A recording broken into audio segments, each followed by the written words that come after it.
नमस्कार दोस्तों, जैसा कि आपको पता है कि Uttar Pradesh public service commission का जो एग्जामिनेशन फॉर्म है वो आ चुका है और इस परीक्षा की जो एक्सपेक्टेड डेट है वो अप्रैल 2017 है।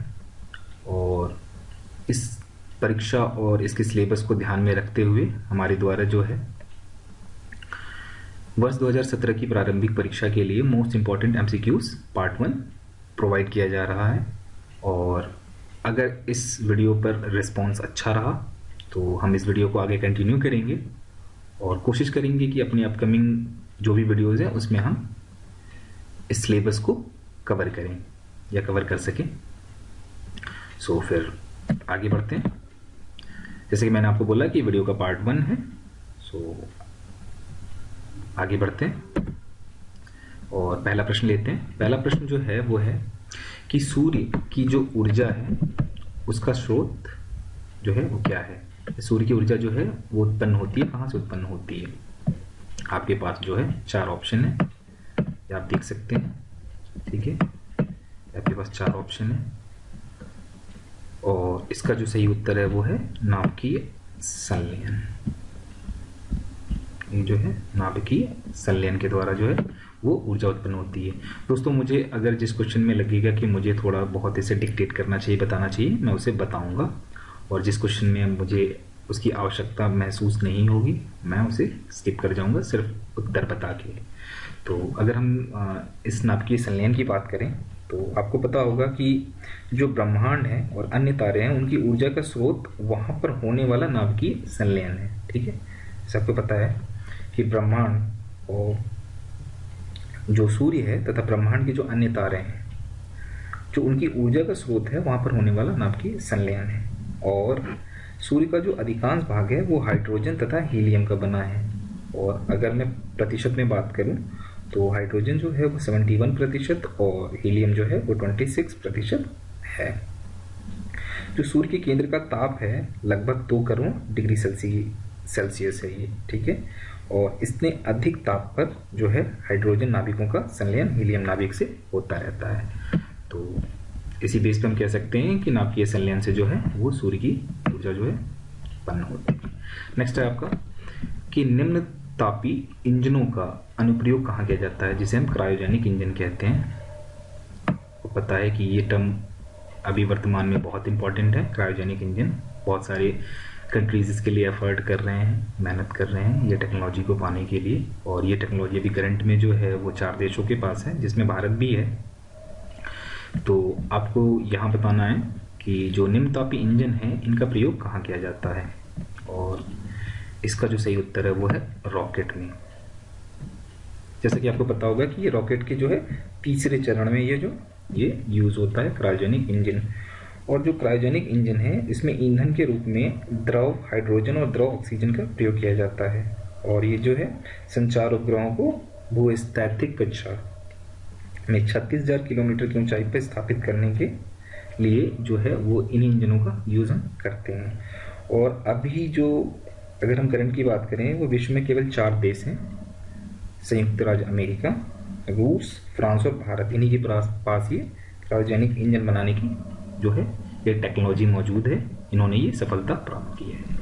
नेक्स्ट आगे बढ़ते हैं। प्रत्यावर्ती धारा, जिसे हम अल्टरनेट करंट कहते हैं, को डायरेक्ट करंट यानी दिस धारा में परिवर्तित करने वाली युक्ति को हम क्या कहते हैं, ठीक है। एसी से डीसी में जो है वो हम क्या कहते हैं, जो कन्वर्ट करती है, ठीक, परिवर्तित करती है युक्ति, उसे क्या कहते हैं। और उसे कहते हैं हम रेक्टिफायर, ठीक है। रेक्टिफायर जो है वो एक विद्युत युक्ति है, ठीक है, जो कि आपकी एसी से डीसी में कन्वर्ट करने का काम करती है। अगर हम फिर नेक्स्ट बात करते हैं, ये तो हो गया आपका उत्तर।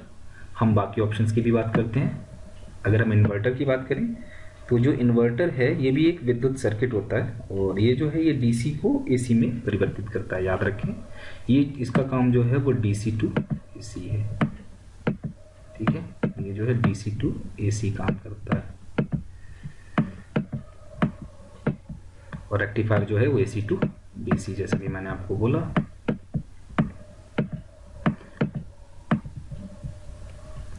इसे हम इल्यूमिनेटर भी कहते हैं, इल्यूमिनेटर भी, रेक्टिफायर को हम कभी कभी इल्यूमिनेटर भी कहते हैं। नेक्स्ट बात करते हैं अगर हम ट्रांसफार्मर की, इसकी मैं आपको ऑप्शन में जो दिए हुए हैं उनके बारे में बता दे रहा हूँ कि अगर कोई ज़रूरी नहीं है कि क्वेश्चन जो है, प्रश्न जो है वो इसी फॉर्म में आए, और अगर इस प्रश्न को वो परिवर्तित करता है तो आपको पता होना चाहिए कि इन्वर्टर का काम क्या है, रेक्टिफायर का काम क्या है, ट्रांसफार्मर और ट्रांसमीटर क्या काम करते हैं। तो अगर हम बात करते हैं ट्रांसफार्मर की, ये जो प्रत्यावर्ती धारा यानी AC को पावर ग्रिड से, अब जहाँ से भी पावर जनरेट होती है, जो पावर ग्रिड होता है, ठीक है, ऊर्जा को प्राप्त कर उसकी आपूर्ति जो है वो क्या करता है, उन उपकरणों को करता है जो आपके घर में लगे हैं। ये जो है ऊर्जा ग्रिड से, सपोज करिए जहाँ से बिजली जनरेट हो रही है वहाँ से क्या होता है, यहाँ आती है ट्रांसफार्मर में, और ये आपके घर को जो है ये ऊर्जा की आपूर्ति करता है, ठीक है, अलग अलग वोल्टेज पर। नेक्स्ट आपका ट्रांसमीटर। ट्रांसमीटर का जो काम है, ये अगर मैं बात करूं तो ये किस प्रकार की एक डिवाइस है, ये विद्युत डिवाइस है, ठीक है, और एक एंटीना होता है जिसमें, और विद्युत चुंबकीय संकेतों द्वारा ये प्रसारित किया जाता है, ठीक है। जैसे कि आपने घर में देखा होगा रेडियो, टेलीविजन, संचार साधन, ये जो है ये सब जो है ट्रांसमीटर की तरह काम करते हैं।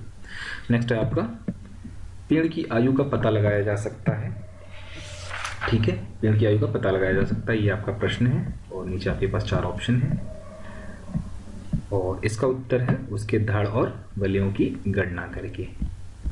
कैसे? विभिन्न विभिन्न मौसम होते हैं, बहुत सारे मौसम्स होते हैं, ठीक है, सीजन होते हैं, सॉरी, ठीक है, और सीजन में बहुत सारे सीजन में होने वाले जो परिवर्तन हैं वो वृक्षों के तनों में परिवर्तन होते हैं। बहुत सारे मौसम में अगर हम सीधी सी बात करें तो जैसे जैसे मौसम बदलता है तो वृक्षों के तनों में परिवर्तन होते हैं, जिससे क्या होता है कि तनों पर एक तह बन जाती है, और वो जो तह है वो वलयों का रूप धारण कर लेती है, और इन्हीं वलयों को गिनकर हम जो है वृक्ष की आयु का पता लगाते हैं। नेक्स्ट आपका निम्न में से किसको भविष्य का धातु कहा जाता है, और इस उत्तर है आपका एल्यूमिनियम। क्यों कहा जाता है, थोड़ा सा इसके बारे में बात करते हैं। क्योंकि जो एल्यूमिनियम है वो स्वतंत्र अवस्था में नहीं पाया जाता प्रकृति में, ठीक है, लेकिन इसके जो यौगिक हैं काफ़ी मात्रा में मिलते हैं, और एल्यूमिनियम जो है वो भूप्रॉपर्टी, ठीक है, भूप्रॉपर्टी पर जो है सबसे अधिक पाया जाने वाला धातु है। जैसे हम कह सकते हैं कि ऑक्सीजन और सिलिकॉन के बाद ये सबसे अधिक पाया जाता है। ये एक तीसरा तत्व है, इसलिए हम भविष्य का धातु कहते हैं इसे, ठीक है। और अगर हम इसके उपयोग की बात करें तो ये जो है वायुयान, मोटर, इन सब में, घरेलू बर्तन में हो गया, तार विद्युत संचालन में हो गया, मिठाई, सिगरेट आदि लपेटने उठने की काम होता है, उन सब में ये प्रयोग करते हैं। नेक्स्ट आपका फल पकने में सहायक हार्मोन, और इसका जो उत्तर है वो है एथिलीन। दोस्तों मुझे अगर जहाँ ज़रूरत नहीं है, मैंने पहले भी बोला, वहाँ फिर आपको ज़्यादा डिक्टेट मैं नहीं करूँगा, उसे स्किप कर जाऊँगा, क्योंकि ये ऑनलाइन फैक्ट है, आपको बस याद रखना है कि फल पकने में जो सहायक हार्मोन है उसका नाम है एथिलीन। हम हल्दी उसके पौधे के किस भाग से प्राप्त करते हैं, और वो है तना।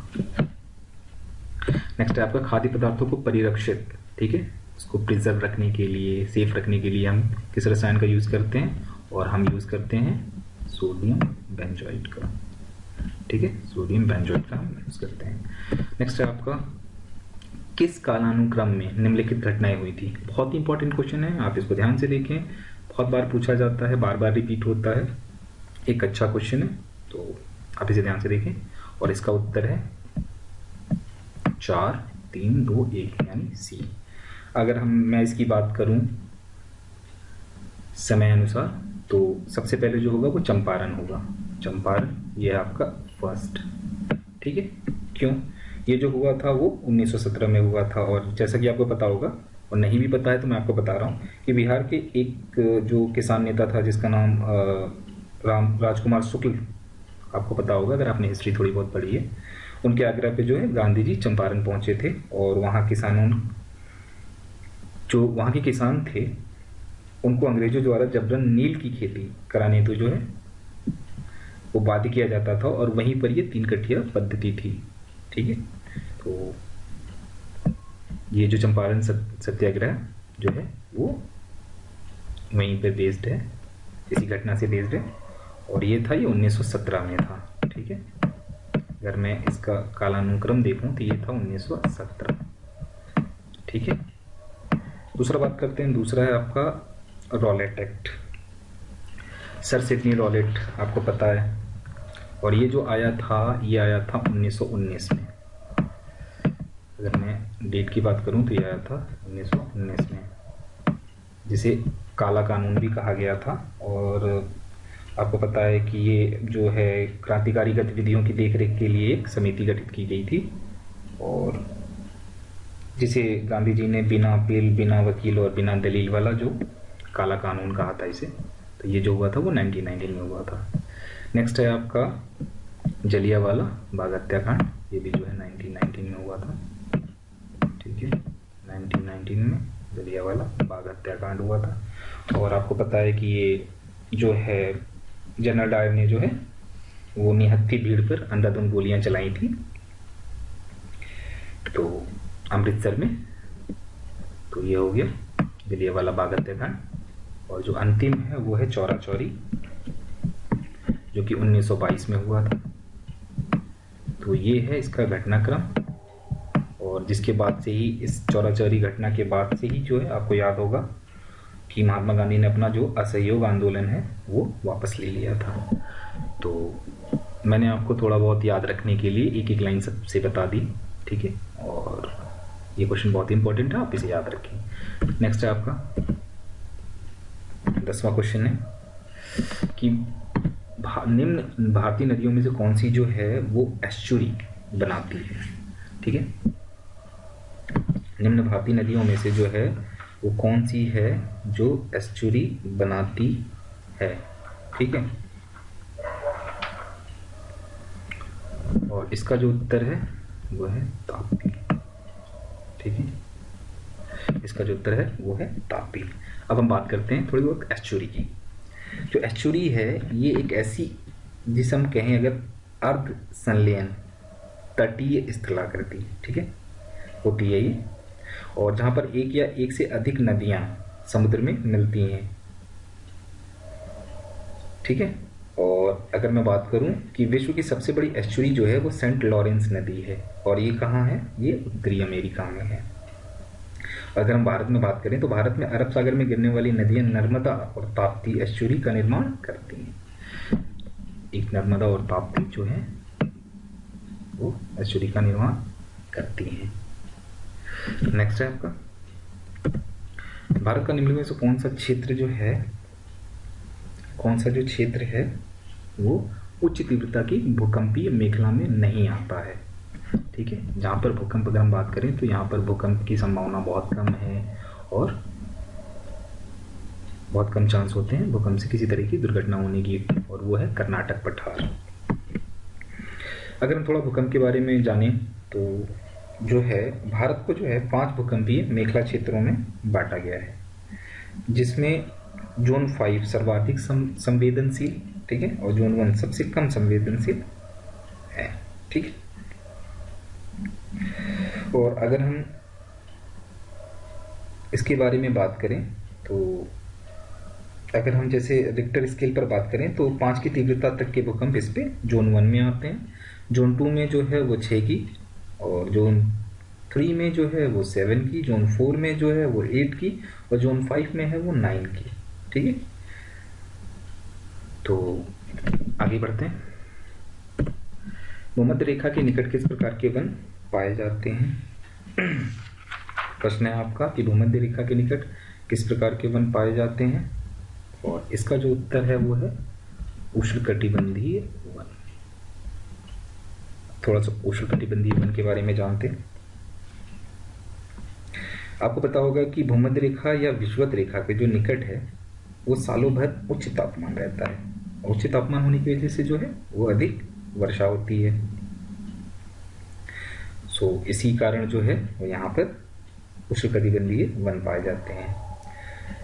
जो ये जो वन है ये विषुवत रेखा के दोनों ओर 5 डिग्री नॉर्थ, अगर मैं बात करूं तो 5 डिग्री जो है ये जो है विषुवत रेखा के, ठीक है, 5 डिग्री नॉर्थ, 5 डिग्री नॉर्थ और 5 डिग्री साउथ, 5 डिग्री साउथ में ये वन जो है स्थित हैं। अगर मैं ऐसे बात करूं कुछ कंट्रीज की तो जो है वो है Congo basin, Amazon, Malaysia, Indonesia, ये जो है इन द्वीपों पर ये पाए जाते हैं। नेक्स्ट है किस महाद्वीप में एटलस पर्वत है। अगर मैं बात करूं तो आप ये देख सकते हैं कि यहाँ पे प्रश्न है कि किस महाद्वीप में जो है वो एटलस पर्वत है, और ये जो है वो है अफ्रीका महाद्वीप में। आपने अपना उत्तर सोच लिया होगा, मैं आपको उत्तर बता रहा हूँ सी कि ये जो है अफ्रीका महाद्वीप में है। और जो एटलस पर्वत है वो अफ्रीका महाद्वीप के उत्तर पश्चिमी भाग में स्थित है ये, और इसकी जो सर्वोच्च चोटी का नाम है वो है जेबेल टाउ ब्लॉक। ठीक है, जो इसकी जो एटलस पर्वत है इसकी जो सर्वोच्च चोटी का नाम है वो है जेबेल टाउ ब्लॉक, और एटलस पर्वत की जो लंबाई है वो 1930 किलोमीटर। ठीक है, नेक्स्ट आगे बढ़ते हैं। उत्तर प्रदेश में सबसे पुराना विश्वविद्यालय है, और उत्तर प्रदेश में सबसे पुराना विश्वविद्यालय जो है वो है इलाहाबाद विश्वविद्यालय। ये एक अच्छा प्रश्न है, ठीक है, याद रखें इसे। सबसे पुराना विश्वविद्यालय कौन सा है? इलाहाबाद हिंदू विश्वविद्यालय। और अगर मैं इसकी स्थापना की बात करूं तो इसकी स्थापना जो हुई थी 1887 में जो है वो हुई थी, और 1974 में कानून के तहत इसे राज्य विश्वविद्यालय में परिवर्तित कर दिया गया था इसे।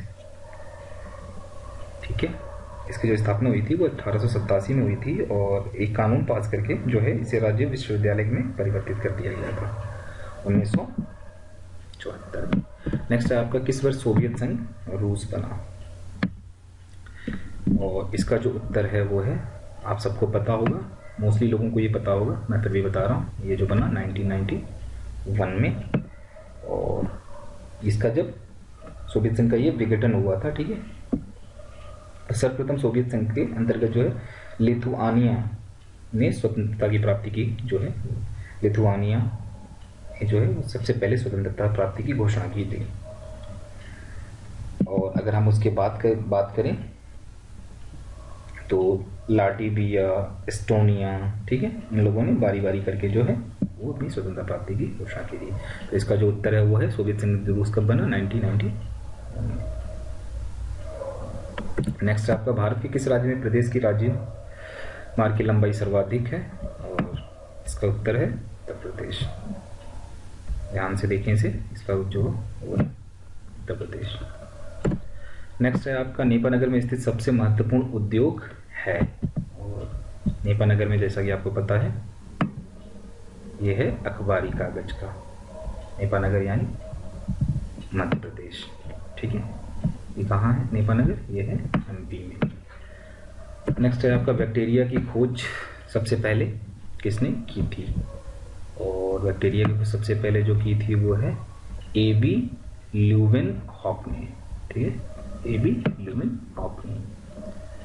नेक्स्ट है आपका वायरस द्वारा पैदा किया जाने वाला रोग क्या है, और वो है जुकाम। दोस्तों इसमें ऐसा कुछ बताने वाला नहीं है, सो मैं आपको बस आंसर बता के इस चीज आगे बढ़ रहा हूं। नेक्स्ट है आपका कि दल बदल निरोधक अधिनियम जिस तिथि को पारित हुआ था वो कौन सी तिथि थी? ठीक है,